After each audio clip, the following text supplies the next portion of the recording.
Alright guys, welcome to your 58th Java tutorial, and in this tutorial I'm going to be talking about the two types of classes. And in case you didn't already know, we already talked about the two types of classes. I just didn't tell you the technical definitions of them. Now you guys already know what an abstract class is from the last tutorial. Might as well put that back there. So an abstract class is a class that you can't create objects from. So it's only useful for polymorphism and inheritance and stuff like that.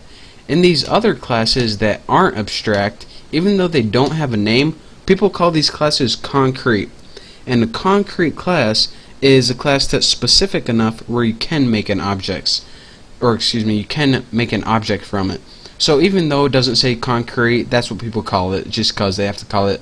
They just don't want to be like not abstract. So again, food, you wouldn't want to create something because it's too broad a topic, but tuna and pot pie, those are pretty specific, aka concrete. So you can create objects from concrete classes but not abstract.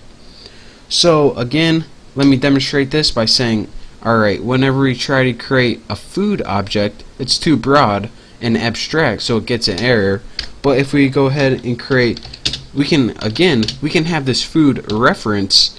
But if we create it from the class like new tuna, since this isn't abstract, we don't get, well, if I got rid of that, then we wouldn't get an error right here because tuna has no restrictions. We can create objects from this. Now, let's get rid of this and move on to our next topic.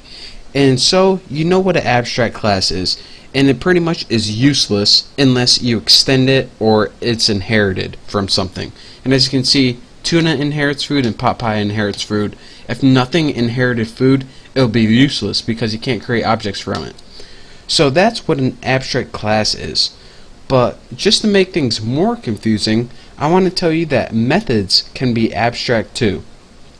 And what exactly is an abstract method? Well, an abstract method is a method that must be overwritten.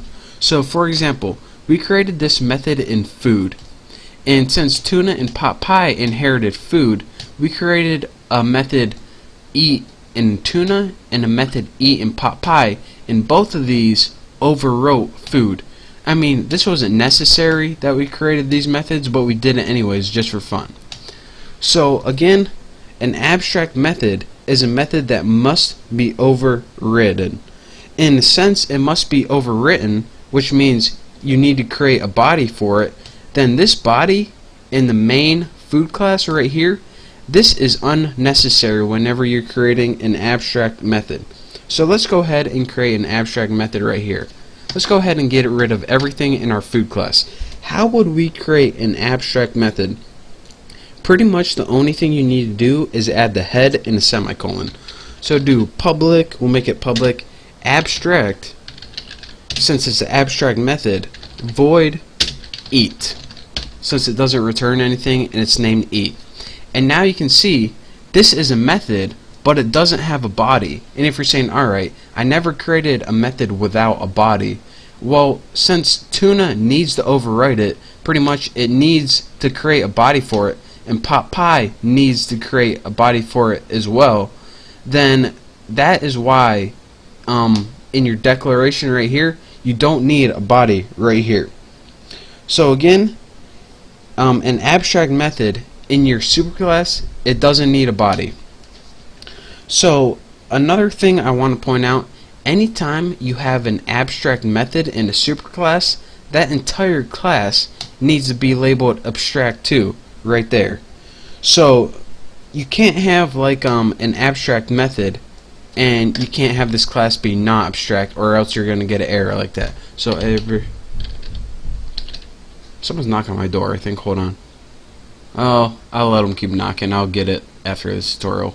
And another thing I want to point out is when we declared this public, remember I said I can't change the scope when we override it, so we need to make these public as well.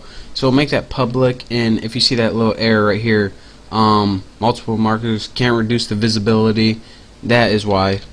Anytime you see an error with the word visibility, you probably need to change public to private or private to public, or add one or the other.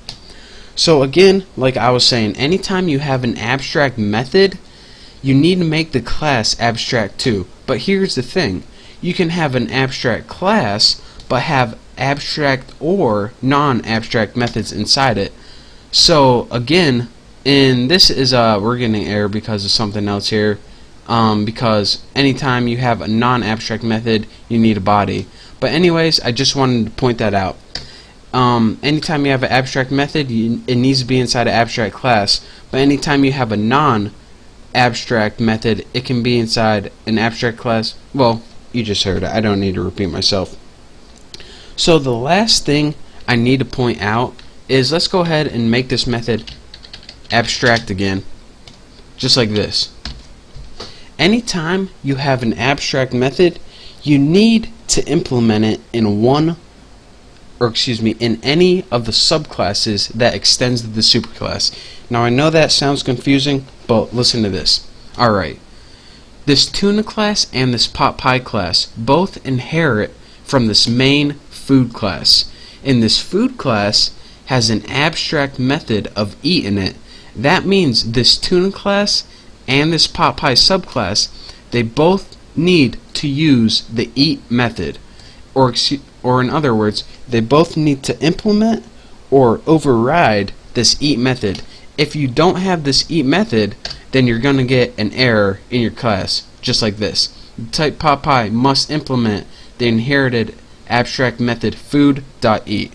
So again, anytime you have an abstract method in a superclass, then the subclasses need to override that method. And that's like making a promise. This food says, alright, you want to inherit from me? Okay, I'll let you. But I'm telling you, I have this abstract method, and if you inherit from me, you're going to need to override it. And pot pie's like, alright, I promise, I'll override it. Since you have an abstract method, I promise, if you let me inherit from you, I will override it for you. So, if like the classes could talk to each other, that's kind of the conversation they would be having. And if you're saying, alright, if I need to override this method anyways, what's the point of even having it in here? Well, it's pretty much for consistency and some polymorphism, and I know that doesn't make a lot of sense, but in the next tutorial I'm going to be building a program to demonstrate everything I went over in the last two tutorials.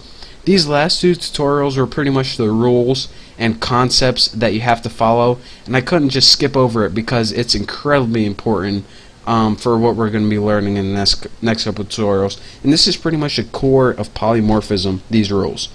So in like 5 tutorials ago, when I called a class, or excuse me, it was an interface and I implemented it, that's what implemented means. Implement means pretty much you need to override the abstract methods. So that's enough for this tutorial. I probably should go see who's knocking on my door, but thank you guys for watching. Don't forget to subscribe. Oh, I got like phlegm building up in my throat. But anyways, thank you guys for watching. Don't forget to subscribe, and I will see you next tutorial.